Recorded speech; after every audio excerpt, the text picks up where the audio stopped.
रसोत्सुकम् श्रीमद् रामहर्षण देवाख्यम् सद्गुरुं प्रणमाम्यहम्। वन्दो गुरुपदकञ्ज कृपा सिन्धु नररूपहरि महामोहतमपुञ्ज जासुवचन रविकर निकर।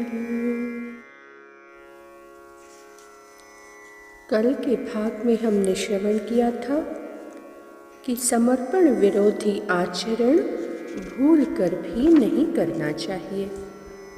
सिद्ध साधन शरणागति के विरोधी कार्य को कदापि न करें। अन्य देवालंबन भी त्याज्य है। आइए आज की चर्चा में प्रवेश करते हैं। सूत्र संख्या 161। प्राप्य विरोधी सर्वथैव त्याज्यः।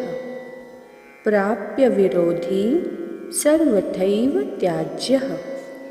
सूत्रार्थ: प्रपत्ति के द्वारा परम प्राप्य के विरोधी वर्ग को सर्वथा त्याग देना चाहिए। प्रपत्ति के द्वारा परम प्राप्य के विरोधी वर्ग को सर्वथा त्याग देना चाहिए। व्याख्या: शरणागत चेतन का परम प्राप्य भगवत कैंकर्य है, जो तत्सुख सुखित्वम की भावना से सर्वभावेन भावित होता है। इसके अतिरिक्त अर्थ, धर्म, काम और मोक्ष सुख की इच्छा उत्पन्न होना प्राप्य विरोधी है।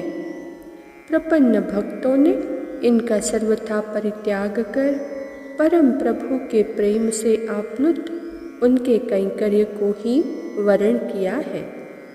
स्वयं भगवान श्रीमद्भागवत में कहते हैं, न पारमेष्ठ्यम न महेन्द्रधीष्ण्यम न सार्वभौमं न रसाधिपत्यम न योग सिद्धिरपुनर्भवं वा मयार्पितात्मेच्छति मद्विनान्यत्।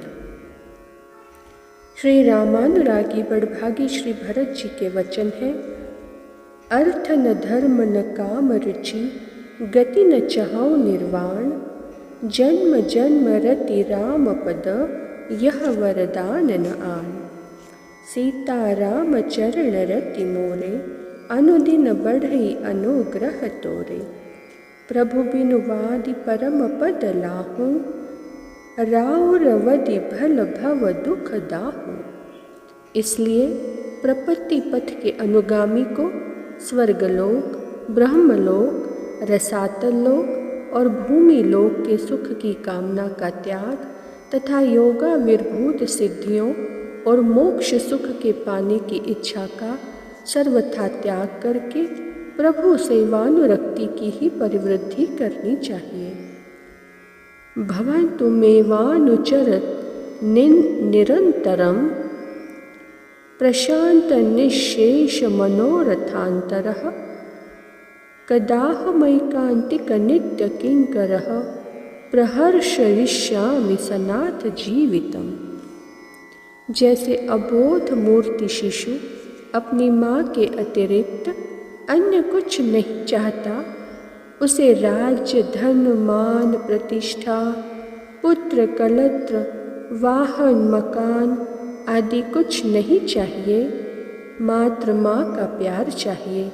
ठीक वैसे ही शरणागत चेतन को भगवान और उनकी सेवा के अतिरिक्त प्राप्ति का मन से स्मरण नहीं करना चाहिए।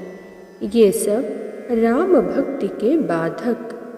जिज्ञासा होती है कि प्रपत्ति धर्म के पोषक एवं स्वरूपानुकूल कौन कौन से आचरण अनुष्ठेय हैं। सूत्र संख्या 162।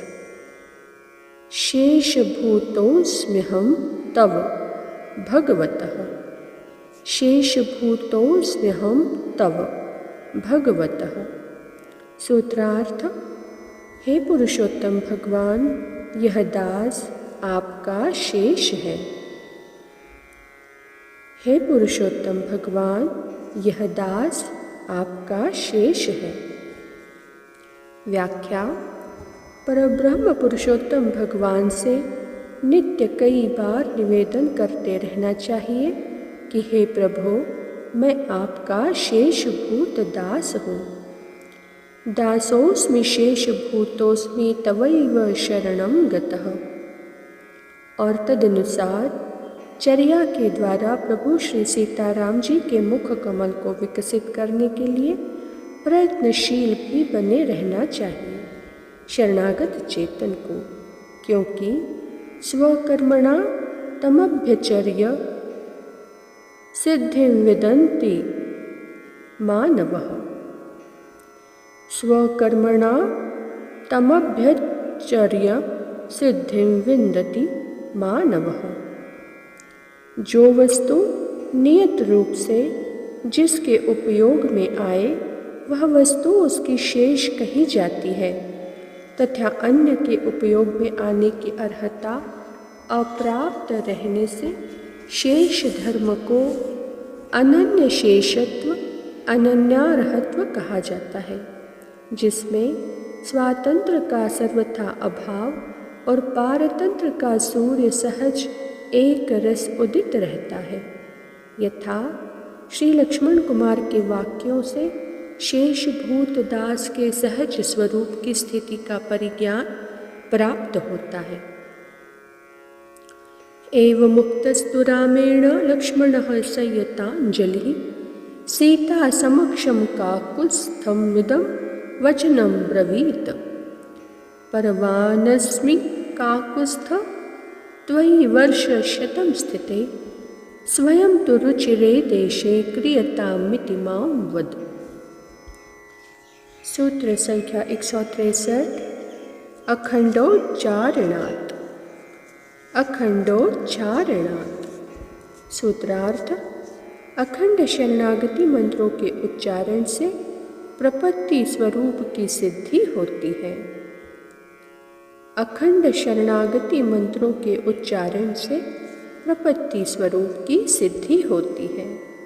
व्याख्या: द्वय मंत्र व अष्टाक्षर शरणागति मंत्र श्री रामः शरणं मम का अर्थानुसंधान पूर्वक सतत उच्चारण प्रपत्ति धर्म को परिपुष्ट करके प्रपत्ता के स्वरूप में निखार ला देता है।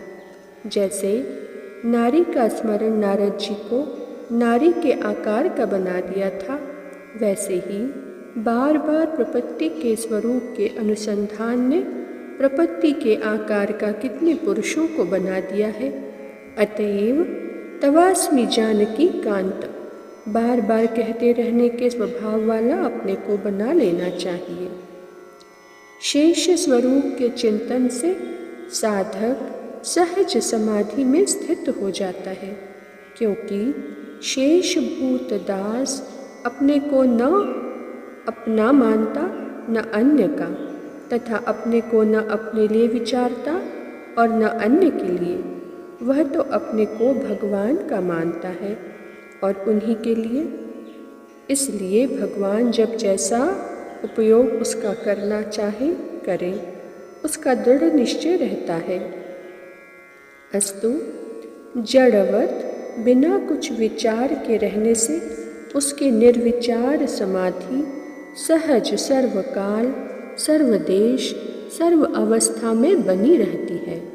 साथ ही योगक्षेमं वहाम्यहम की प्रतिज्ञा करने वाले सर्वरक्षक परम प्रभु की कृपा प्रेरणा व शक्ति से शरीरावधि उसकी देह यात्रा का सुरक्षा कार्य भी अपने आप चलता रहता है। आज की चर्चा को वाणी यही विराम देती है। श्री सद्गुरुदेव भगवान की जय।